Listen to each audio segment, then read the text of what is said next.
Éric Ritt, bonjour. Vous êtes directeur de recherche au CNRS laboratoire LAMOP, au Musée national de la Marine, et vous avez assuré la coordination scientifique du numéro 32 d'Archéothéma, consacré aux épaves modernes en Méditerranée. Alors ce thème des épaves modernes en Méditerranée, pouvez-vous nous préciser le cadre chronologique pris en compte dans ce dossier ? Oui, alors pour le cadre chronologique, donc on se situe à la fin du Moyen-Âge.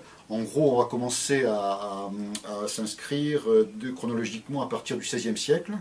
Et on a terminé donc le cadre chronologique au début du XIXe siècle, en s'attachant par ailleurs essentiellement à une architecture concernant les bateaux, à une architecture en bois et avec des bateaux propulsés à la voile, excluant tout ce qui est construction métallique et tout ce qui est propulsion à la vapeur. On trouve dans ce numéro des épaves qui ont été fouillées au large des côtes françaises, bien entendu, mais aussi en Italie, en Espagne, en Croatie, en Grèce et en Israël.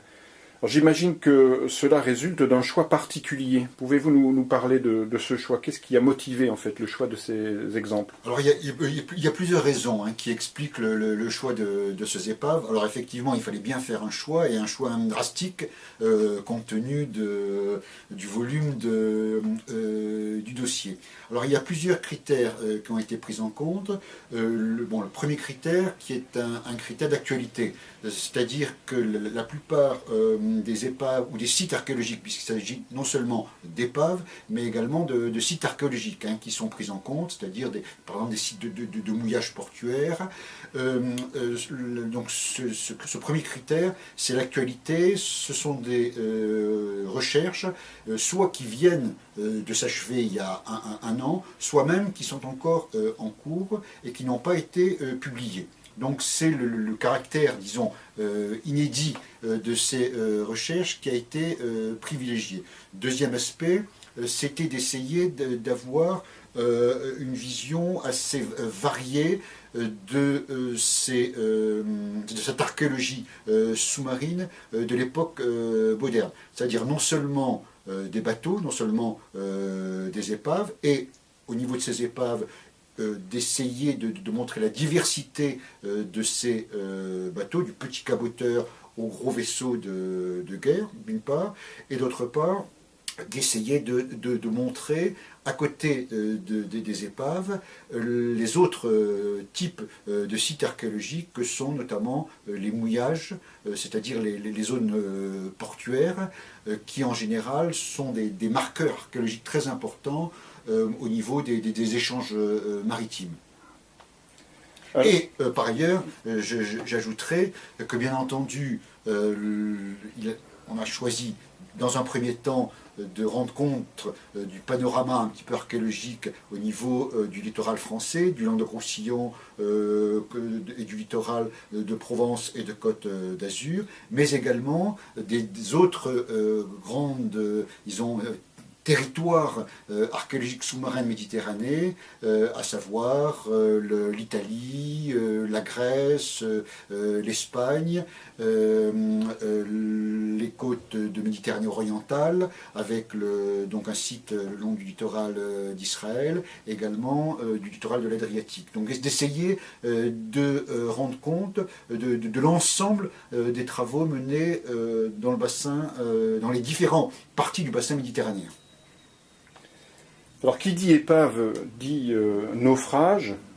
Alors, connaît-on les principales raisons du naufrage des bateaux présentés dans ce dossier-ci? Et puis, quelles sont en fait, en général, les raisons qu'un bateau fasse naufrage? Alors, c'est un aspect peut-être sur lequel il faut insister lorsque l'on parle d'épaves d'époque moderne. C'est-à-dire qu'on a d'une part les documents archéologiques que sont les épaves, mais pour ces périodes allant du XVIe au début du XIXe siècle, on a également d'importantes données archivistiques. Donc on a cette possibilité qu'on n'a pas pour la période antique ou même pour la période médiévale, de relier, d'essayer de relier à la fois le fait archéologique, la perte du bateau, pour X raisons, j'y reviendrai dans un instant, avec les données archivistiques qui peuvent justement expliquer les raisons de cette présence d'une épave le long du littoral. Alors, un excellent exemple qui est présent dans le dossier, c'est l'épave de ce navire marchand qui s'appelle la Jeanne Élisabeth, qui a coulé en 1755 donc du côté de Palavas-les-Flots, entre Sète et Palavas-les-Flots. Et là, le bateau a coulé tout près du littoral, à quelques centaines de mètres de la plage. Il y a donc eu une enquête des responsables maritimes donc, auprès du siège de l'Amirauté. Les survivants du naufrage ont été systématiquement interrogés. On a donc les interrogatoires, les procès-verbaux des interrogatoires, et on peut là, d'une manière extrêmement précise, reconstituer toute l'histoire de la perte du navire, et dans ce cas, le bâtiment marchand qui venait de Cadix et qui se dirigeait vers Marseille a été pris dans une tempête hivernale et a été drossé à la côte et s'est perdu. Et on connaît le nom des personnes qui sont mortes au cours du naufrage, on connaît le nom des survivants et l'ensemble donc de l'histoire de ce navire. On a d'autres cas où là aussi la relation entre les données archéologiques et les sources archivistiques permet de reconstituer l'histoire de la perte du bateau. On a quelques exemples cités dans le dossier. Ça peut être des naufrages par suite d'un combat naval, donc par suite d'une tempête, par suite d'une erreur de navigation, etc. On a une vaste gamme de raisons qui expliquent la présence de ces épaves au fond de la mer. On a aussi quelques cas de sabordage. Oui, alors on n'en a pas là dans le dossier, mais on a quelques attestations archéologiques de sabordage, absolument. Puisque, alors, c'est souvent lié à des actes, enfin, à des problèmes d'assurance maritime, hein, sont plus des actes de ce qu'on appelle de baraterie, hein, donc de sabordage volontaire pour récupérer les primes d'assurance.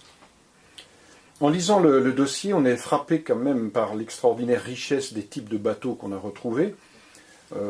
Pour en citer quelques-uns, on peut dire par exemple, on peut mentionner les briques, les flûtes, les gabarres, les brigantins, les frégates, etc. Est-ce à dire que la construction navale entre le XVIe et le XIXe siècle était une activité de premier plan, cruciale pour les pays du pourtour méditerranéen?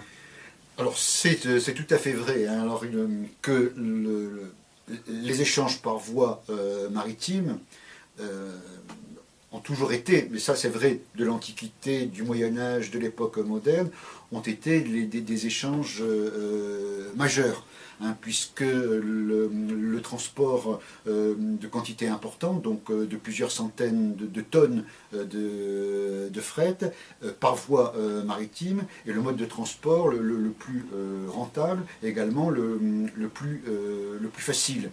Donc à toutes les époques, et à l'époque moderne tout particulièrement, le transport par voie maritime a été très largement généralisé, et ce sont des milliers et des milliers de navires qui fréquentaient aussi bien les ports et les côtes dans le cadre d'une navigation côtière, de cabotage, de port en port, ou la haute mer pour se rendre directement, par exemple de Marseille, le long vers les ports soit du littoral du Levant ou vers l'Adriatique. Hein, donc le transport maritime est absolument une donnée essentielle de l'économie méditerranéenne.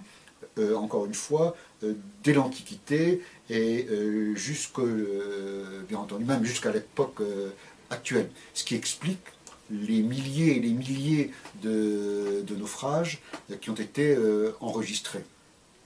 Par ailleurs, il faut aussi souligner, vous avez parlé de la diversité des types de bateaux. On a essayé, dans le cadre de ce dossier justement, de prendre en compte cette diversité architecturale, puisqu'on a à la fois de très gros navires marchands, de grands navires de guerre, mais aussi de petits cabouteurs. Et cette diversité des types de navires est aussi à l'image de la diversité des types d'échanges maritimes, puisqu'on a aussi bien des échanges maritimes, encore une fois, de port en port, dans le cas d'un petit cabotage, donc avec des échanges vraiment de dimensions réduites, et puis on a de grands voies maritimes, de ports importants comme Marseille, à d'autres ports importants comme Gênes, comme Barcelone, comme Alexandrie, etc. Donc voilà, on a essayé de rendre compte de cette diversité des types de bateaux et diversité des types d'échanges maritimes. Le Drasme, grâce à ses chercheurs, et en particulier Michel Lourd, qui en est le directeur, a participé à ce dossier avec une contribution sur le site de mouillage de Girolata, en Corse, et une autre sur la fouille du vaisseau La Lune. Nous y reviendrons plus tard. Et tout d'abord, pouvez-vous nous parler du Drasme, donc le département des recherches archéologiques subaquatiques et sous-marines? C'est un organisme assez original qui n'existe pas vraiment ailleurs, n'est-ce pas? Absolument. C'est d'abord le premier organisme spécialisé dans l'étude, la gestion, la protection, la valorisation du patrimoine archéologique sous-marin créé dans le monde en 1966, grâce à l'initiative du ministre de la Culture d'alors, André Malraux.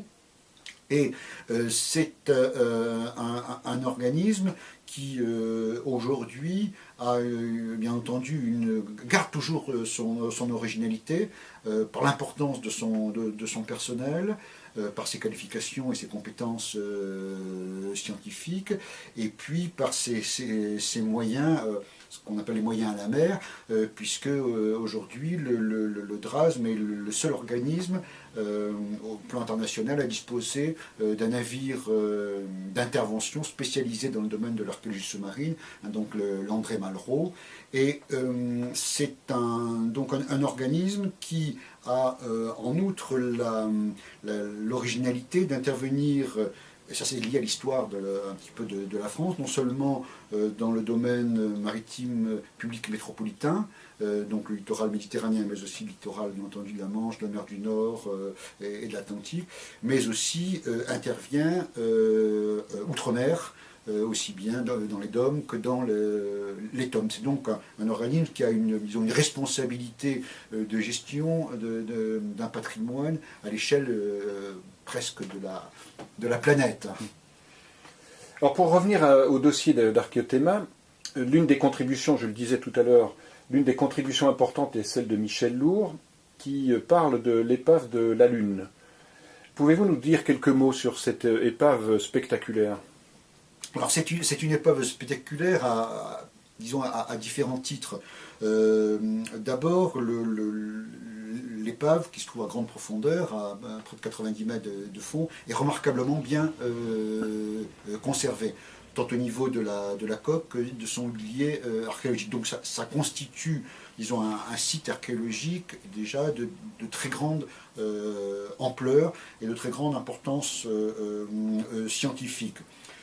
Par ailleurs, l'histoire de la Lune, justement, est une histoire qui est bien connue, à partir de la masse d'archives que l'on possède et qui est associée à l'histoire du navire, puisque c'est une expédition malheureuse menée par Louis XIV le long des côtes du littoral de l'Algérie actuelle, de la Kabylie. Et c'est au retour de cette expédition malheureuse en 1664 que le bâtiment s'est perdu au large de Toulon. Donc on a venant se superposer à l'intérêt intrinsèque, disons, de l'épave, cette histoire qui s'inscrit dans la geste maritime de la France de l'époque moderne.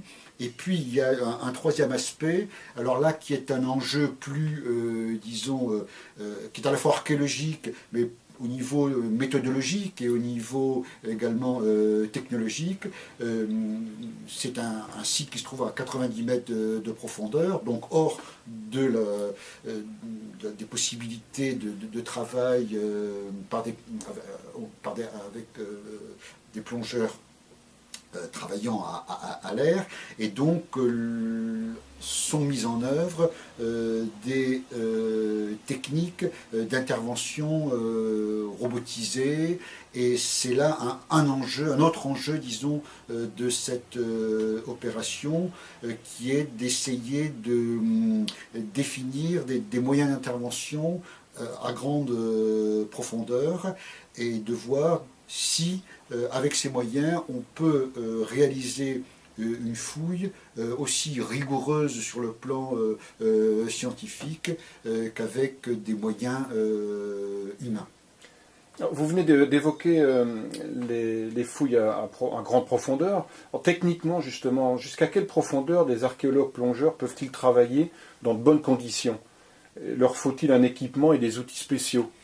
Alors il y a en France d'abord une réglementation ministérielle, qui est la réglementation du ministère du Travail, et qui donc limite en quelque sorte le travail des archéologues plongeurs à la profondeur de 50 mètres, ce qui est déjà une profondeur extrêmement importante, et qui limite énormément le temps de travail sous l'eau. C'est donc vraiment la limite extrême d'intervention pour une opération de fouille.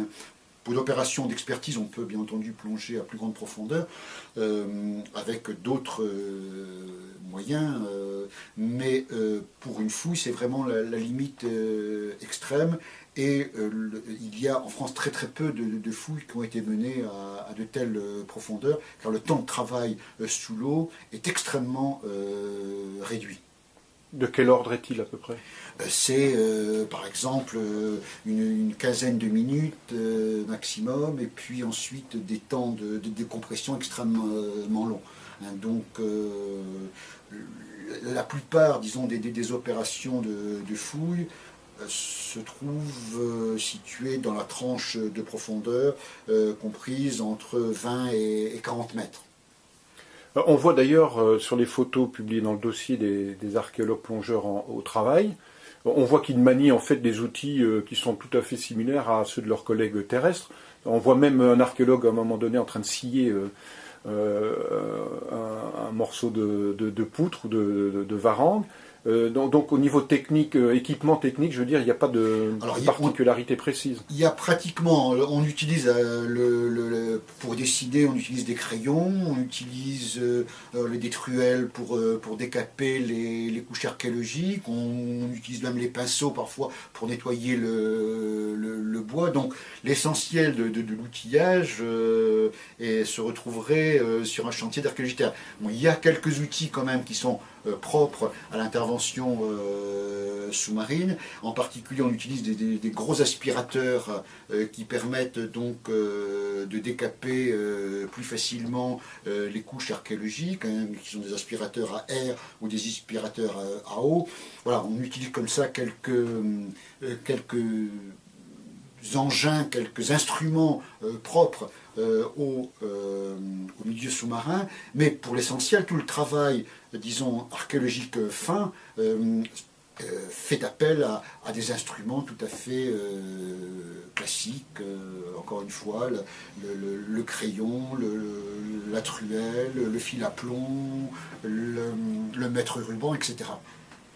Alors pour terminer, je vais vous poser une question qui peut paraître sans doute naïve, mais a-t-on une idée du nombre d'épaves qui gisent encore au fond de la Méditerranée?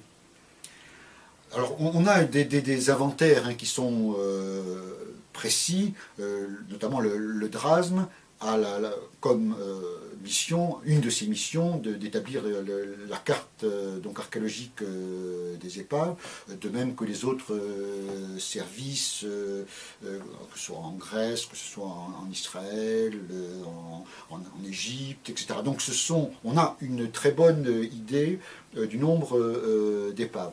Alors c'est non pas 10, 20, 100, c'est plusieurs milliers bien entendu d'épaves qui sont aujourd'hui connues, qui sont identifiées, qui sont répertoriées. Et de plus en plus sont repérées par prospection sous-marine des épaves situées à grande profondeur, c'est-à-dire au-delà de 100 mètres, 150, 200, voire 300 ou 400 mètres. Et donc il y a actuellement régulièrement des campagnes de prospection sous-marine qui sont effectuées pour justement identifier, cartographier ces épaves de grande profondeur. Donc encore une fois, c'est plusieurs milliers d'épaves. À l'échelle de l'importance, encore une fois, du trafic maritime. Et ce trafic maritime, on le saisit à travers les comptes portuaires que l'on a à partir du Moyen-Âge, et des villes des villes et des portuaires comme Marseille, comme Gênes, encore une fois comme Venise, comme Raguse, comme Barcelone. Vous voyez chaque année entrer des centaines et des centaines de navires. Et donc, sur ces centaines et ces centaines de navires, il y avait très régulièrement, chaque année, un certain nombre de ces bâtiments qui coulaient. Éric Ritt, merci d'avoir répondu à nos questions et de nous avoir donné ainsi l'envie et peut-être l'occasion d'en connaître davantage en lisant le dernier numéro d'Archéothéma, numéro 32, intitulé « Fortune de mer, épave moderne en Méditerranée ». Merci beaucoup.